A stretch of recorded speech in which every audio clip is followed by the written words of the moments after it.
কিয়ামতের ময়দানে জাহান্নামে যাবে প্রথম তিনজন ব্যক্তি। কয়জন?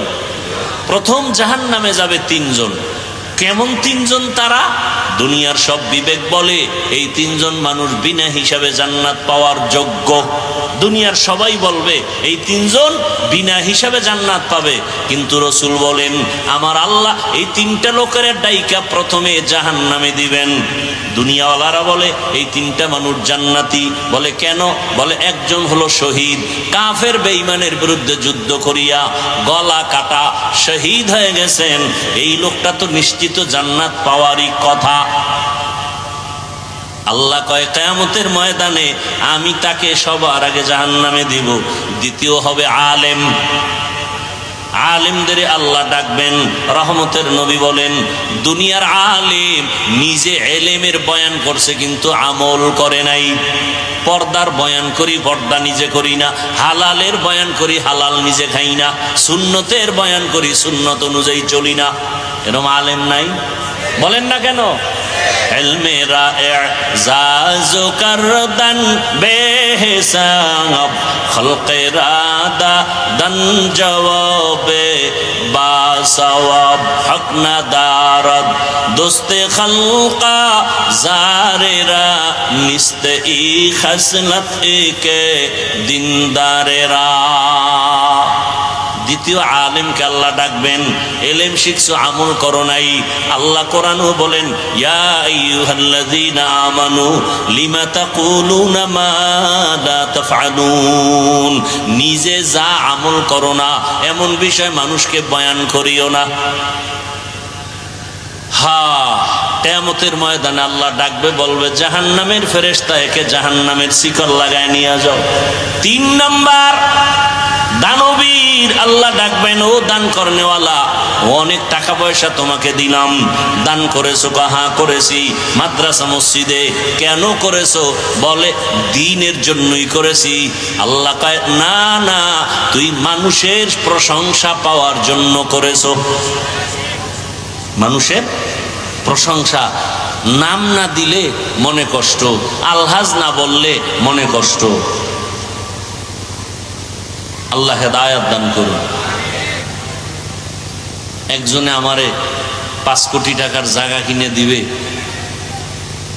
1 কোটি টাকা নগদ রেডি আমাকে দেখাচ্ছে যে 1 কোটি টাকা দিব। অলরেডি 5 লাখ টাকা বানাও দিছে, বায়নাও করেছে জায়গায়, এই আদর্শনগরের কথা। পরে হঠাৎ করে একদিন কয় কি নাম দিবেন?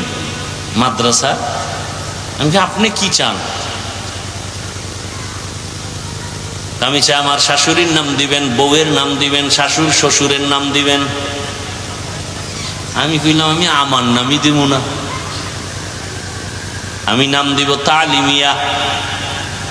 লোকটা সেখান থেকেই ব্যাক করলো, ব্যাক করে চলে গেল জগতের এক পার্শ্বে গিয়া শাশুড়ির নাম, বউয়ের নাম, শ্বশুরের নাম, 13টা নাম দিয়া মাদ্রাসা করছে। ঘুরে টুরে 2 বছর পরে কয় হুজুর আইয়েন আমার মাদ্রাসা একটা ওয়াজ লাগবে। গিয়ে দেখি ঠিকই কারবার ঘটায় ফেলাইছে। 6 মাস পরে একজন হুজুর পাল্টায়, উন্দুর পরে আর মরে। বিল্ডিং করার নাম মাদ্রাসা না। এ জমিনে কোরআনের যত মাদ্রাসা কায়েম আছে চোখের পানিতে, টাকার মাস্তানিতে না। এলমেরা এজাজু করদান বেহিসাব খলকেরা দান জওয়াবে বাসওয়াব। আল্লাহ তাআলার ভালোবাসা আমরা সবাই চাই, কারণ এত সুন্দর কণ্ঠ কে দিছেন? কথা বলেন। আল্লাহ দিছেন। আমাকে হায়াতটা কে দিলেন? আপনার চলাফেরার মতো পা দিলেন কে? খুঁজে খুঁজে যদি দেখেন সব দিনেওয়ালাকে, একমাত্র আমার আল্লাহ, আমার আব্বা, আমার আম্মা হালকা পাতলা আমাকে বস্ত্র দিয়েছেন, বিবাহের পরে সব দায়িত্ব শেষ। তাও কত কষ্টর জিন্দেগি আমার। ওরে নবীর আশিক, আল্লাহ বলেন সব আমি তোমাকে দিলাম। অতএব ভালোবাসা তোমার মা বাবা যা পাবে তার থেকে আমি আল্লাহ কম পাবো না বেশি? বলেন। মা বাবায় ভালোবাসা পাবে তো আল্লাহর থেকে বেশি? বলেন না কেন? আল্লাহ পাবেন? বলেন, কার থেকে কম? মা বাবার থেকে না বেশি? কেমন বেশি? আল্লাহ রাসূলুল্লাহ সাল্লাল্লাহু আলাইহি ওয়া আলিহি ওয়াসাল্লাম লা তাআতা লি মাখলুকিন ফি মাসিয়াতিল খালিক। আল্লাহ রাসূল বলেন, আল্লাহকে অসন্তুষ্ট করিয়া মা বাবাকে যদি খুশি রাখো হারাম। আল্লাহকে বেজার করে শিক্ষকের কথা যদি মানো হারাম। আল্লাহকে বেজার করে নেতার কথা যদি মানো হারাম। আল্লাহকে অসন্তুষ্ট করে নেত্রীর কথা যদি মানো হারাম। আল্লাহকে অসন্তুষ্ট করে পীরের কথা যদি মানো হারাম। এক কথায় ফলাফল, দুনিয়ার সবার কথা অমান্য করা যাবে, আল্লাহকে বেজার করা যাবে না। আল্লাহকে বেজার করা যাবে? এজন্য আল্লাহ কয় আমাকে ভালোবাসো, অন্তর থেকে ভালোবাসো। কয় কেমনে ভালোবাসবো? আল্লাহ পাক স্কেল দিয়ে বলে আমার নবীর অনুসরণ করলেই প্রমাণ হবে তুমি আল্লাহকেই ভালোবাসো। সিবগাতাল্লাহ ওয়া মান আহসানু মিনাল্লাহি সিবগা ওয়া নাহনু লাহু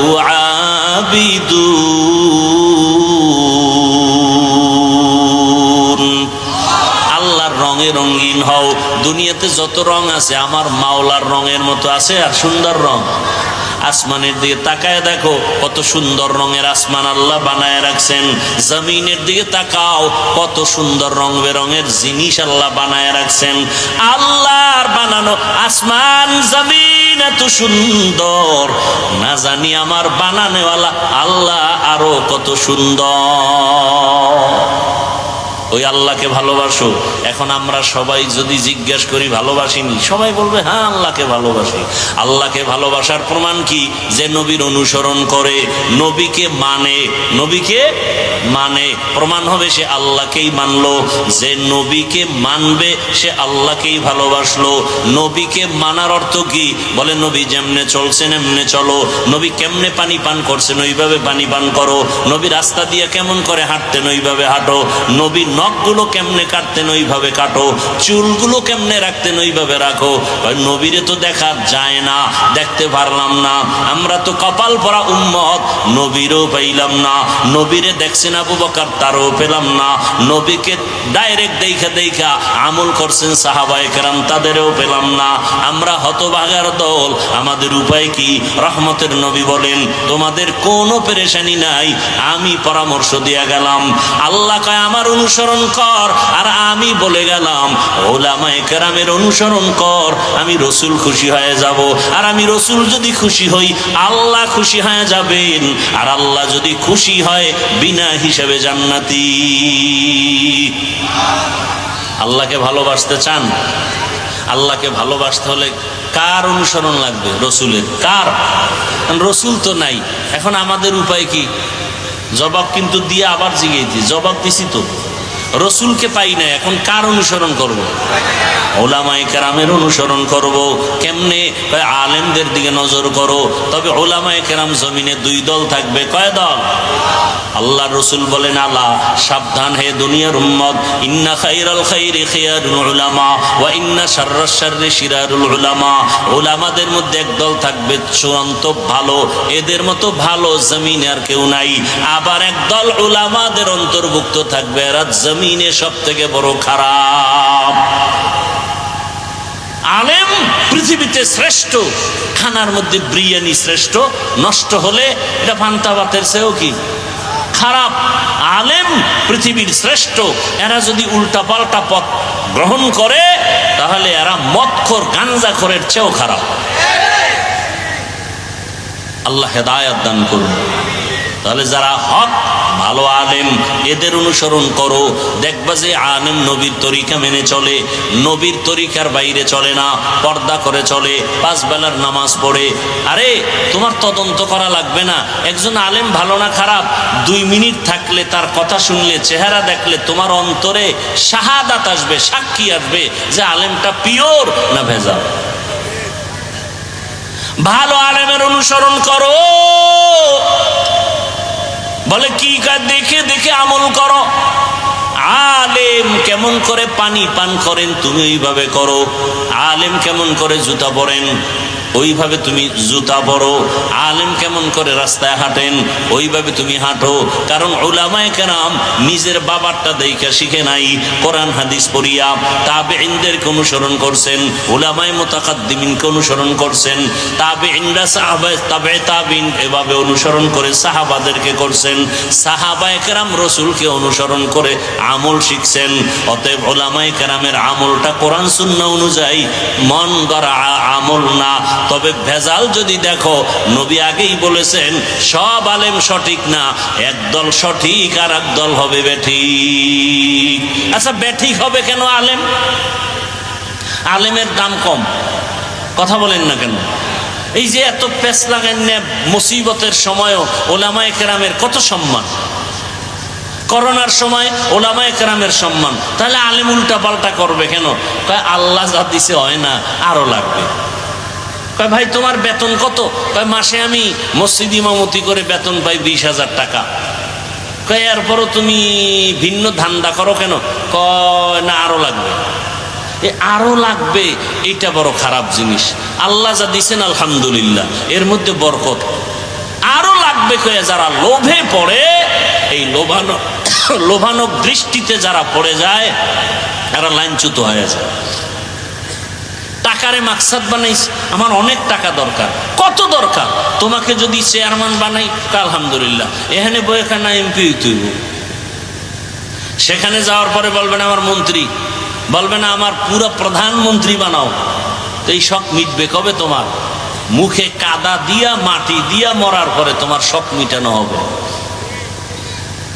খাইতে পারো 1 প্লেট, 10 প্লেট নিয়ে টানাটানি কেন? খাইতে পারে 1 প্লেট, 10 প্লেট নিয়ে টানাটানি, বড় আশ্চর্য বিষয়।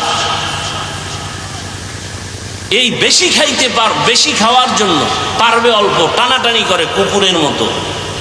এই কারণে আমার দেশে যত অশান্তি, হামলা আর মামলা। তো উলামায়ে কেরামের অনুসরণ, রবিউল আউয়াল আমাদেরকে এটাই শিখায়, আল্লাহর ভালোবাসা নিয়া রসুলের অনুসরণ করো। আর রসুলের অনুসরণ করলে যদি রসুলকে না পাও, রসুলের প্রতিনিধি, রসুলের মুহাব্বতের বন্ধু উলামায়ে কেরামের অনুসরণ করো। এজন্য আমি বলি উলামায়ে আহলে হক, এদের অনুসরণ করো। উলামায়ে আহলে হক কারা? এরা কখনো বেপরদায় চলবেন, বাম হাতে পানি পান করবেন না, এরা সুন্নতের অনুসরণে চলবেন। এদেরকে দেখে দেখে আমল করো। উলামায়ে কেরামের পরামর্শ নিয়ে তোমার আদর্শ ঠিক করো।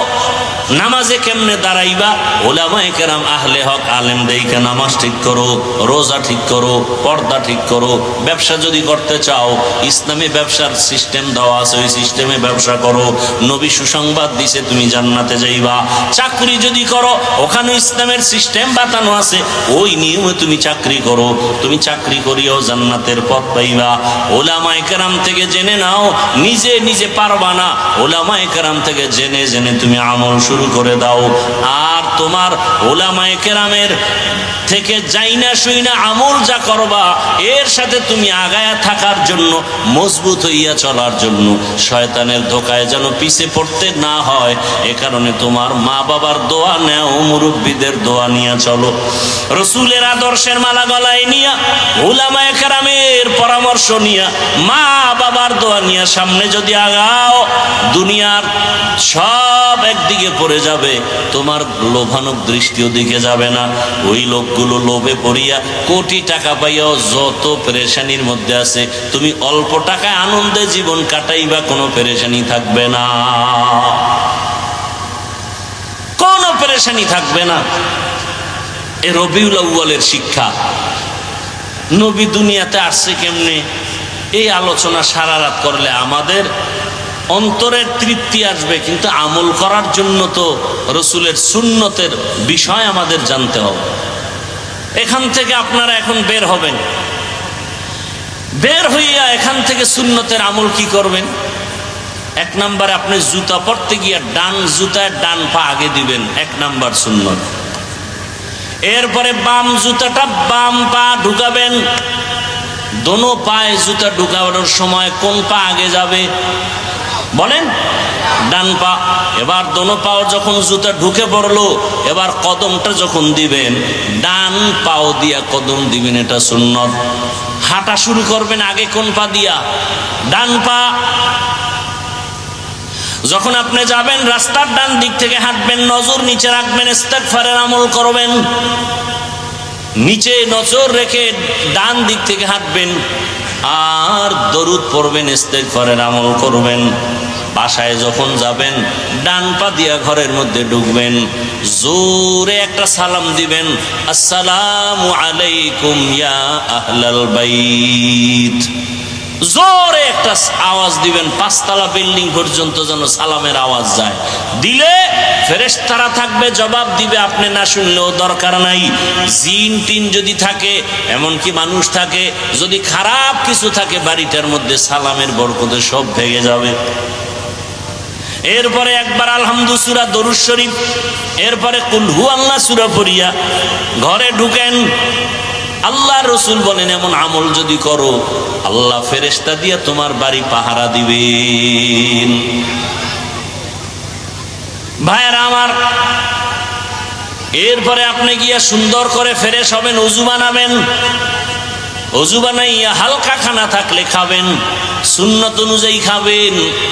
এরপরে আপনি ঘুমের বিছানায় যখন যাবেন, ওযু করে বিছানায় যাবেন, ডান কাতে ঘুমাবেন, দরুদ শরীফের আমল করতে করতে ঘুমাবেন। ফজরের নামাজের সময় উঠে নামাজ আদায় করবেন। রহমতের নবী বলেন, তুমি যে এশা পড়ে আসলা, ফজর পড়তে উঠলা, মাঝখানের ঘুমের সময়টাও নেকের পাল্লায় ওজন দেওয়া হবে। আতিনা ফি দারে দুনিয়া না হাসান, আতিনা ফি দারে উকবা না হাসান। রবিউল আউয়াল থেকে এই শিক্ষা আমরা নেই। আল্লাহর ভালোবাসার উপরে কারো ভালোবাসা নাই। আল্লাহর পরে ভালোবাসা রসুলকে দিতে হবে। এরপরে ভালোবাসা মা বাপ, ওস্তাদ, পীর, পীর ওস্তাদ মা বাবার থেকে বেশি ভালোবাসতে হবে রসুলকে। শুধু তাই না, নবী বলেন আমাকে জীবনের থেকেও বেশি ভালোবাসতে হবে। আর আমাকে যে জীবন থেকে ভালোবাসবে ওই বান্দা আমার সুন্নতের বিরোধিতা করবে না, আমল করার চেষ্টা করবে। ও আমার যুবক বাবারা, বৃদ্ধ বামাজি, পর্দার আড়ালের মা বোনেরা, আপনার মতো কত মা কত বোন, ও যুবক তোমার মতো কত যুবকরা জেনারেল লাইনে থাকিয়াও 5 বেলার নামাজ পড়ে পর্দা করে মা বাবার দোয়া নিয়ে চলে। তুমি কেন পারবা না রে বাবা? তোমার মতো যুবক যদি স্কুল কলেজে পড়ে নামাজ পড়ে, বলো তুমি কেন পারবা না? তোমার মতো যুবক সন্তান চাকরি করে, নামাজ পড়ে, ব্যবসা করে, তুমি কেন পারবা না? ও পর্দার আড়ালের মা বোনেরা, আপনার মতো কত মা কত বোন পর্দা করে, স্বামীর মাল হেফাজত করে, মোবাইলে সময় নষ্ট করে না। আপনারা কেন পারবেন না? এখনো সময় আছে, আল্লাহর কাছে তওবা করেন, মনে মনে আল্লাহকে ডাকেন, হে মালিক, জীবনে গুনাহ কম করি নাই, হাতের গুনাহ, চোখের গুনাহ, জবানের গুনাহ, অন্তরের গুনাহ, আজকে থেকে তওবা করে নিলাম, আর নামাজ ছাড়বো না, বেপরদায় চলবো না। ও যুবক, তওবা করো, আল্লাহকে বলো জীবনে আর নামাজ ছাড়বা না, দাড়ি কাটবা না, বেপরদায় চলবা না, মা বাবার সাথে বেয়াদবি করবা না, ওলামায়ে কেরামের দোয়া পরামর্শ নিয়া, শিক্ষকের দোয়া নিয়া নবীর সুন্নাতওয়ালা জীবন তৈরি করবা, আর কোনোদিন গুনার পথে যাইবা না। আল্লাহ যাকে তওবার তৌফিক দিবেন সে তওবা করতে পারবে। যাদের নিয়ত খাঁটি, মরিয়া গেল আর নামাজ ছাড়বো না, দাড়ি কাটবো না, বেপরদায় চলবো না, জবানের দ্বারা গালি দিব না, গীবত করবো না, মিথ্যা বলবো না, তাহলে আল্লাহ তাআলা মানুষ দুনিয়াতে পাঠাইয়া মানুষকে চলার জন্য নিয়ম নীতি দিছেন, মানুষের সম্মান বজায় রাখার ব্যবস্থাও করেছেন। আল্লাহ তাআলা বলেন, ও দুনিয়ার মানুষ, আমি তোমাদের বানানোর পরে তোমার জীবনের সব প্রয়োজনের ব্যবস্থাও করেছি, অতএব আমার কাছেই চাইতে হবে, আমি আল্লাহ তোমার সব চাহিদা পূরণ করব। চাওয়ার আগেই তো সব দিয়া দিলাম, আরো কিছু যদি প্রয়োজন হয় আমার কাছে চাও। রহমতের নবী বলেন, ইজা সাআলতা ফাসআলিল্লাহ ওয়া ইজা ইসতাআনতা ফাসতাইন বিল্লাহ, যদি প্রশ্ন করো, সাইল করো, কার কাছে করো? আল্লাহর কাছে চাও। কারণ দুনিয়াওয়ালারা সব ফকির, এজন্য দুনিয়াওয়ালারা চাইলে কষ্ট পায়। আল্লাহ হলেন ধনী, আল্লাহ বলেন আমার কাছে চাইলে আমি খুশি। ইয়া আইয়ুহান নাস আনতুমুল ফুকারাউ ইলাল্লাহ ওয়াল্লাহু হুয়াল গনিয়্যুল হামিদ।